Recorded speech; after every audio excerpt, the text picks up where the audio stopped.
Bonjour tout le monde. Toujours dans le même cadre d'étude des lois de Mendel, aujourd'hui je vais vous présenter la signification de la deuxième loi. La deuxième loi de Mendel, c'est la loi de la pureté des gamètes, c'est-à-dire que les gamètes se trouvent toujours purs, car il y a une séparation, une disjonction des allèles du gène au moment de la formation des gamètes, lors de la méiose. Pour bien comprendre, on va traiter quelques exemples et on va commencer par le premier cas de monohybridisme et hérédité liée au sexe. En cas de croisement entre deux parents qui font partie de la première filiation F1 et présentant le même caractère et phénotype dominant grand D, ce croisement donne naissance à des individus pour former la deuxième filiation F2, composée de 75% individus présentant le caractère dominant, répartis en 50% femelles et 25% mâles. Ainsi, il y a formation de 25% d'individus présentant le caractère récessif. D'après ces résultats, on comprend qu'il s'agit de cas de dominance absolue avec hérédité liée au sexe.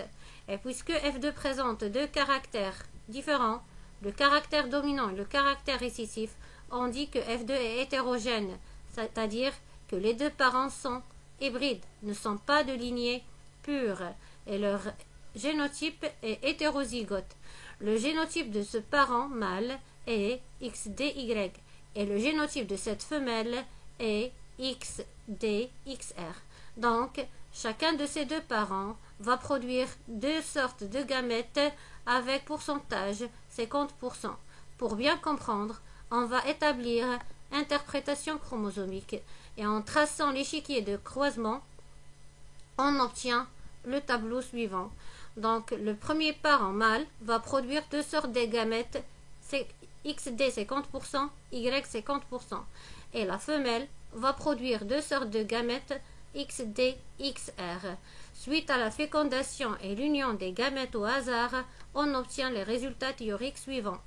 50% femelles présentant le caractère dominant, 25% mâles présentant le phénotype dominant et 25% mâles présentant le phénotype récessif.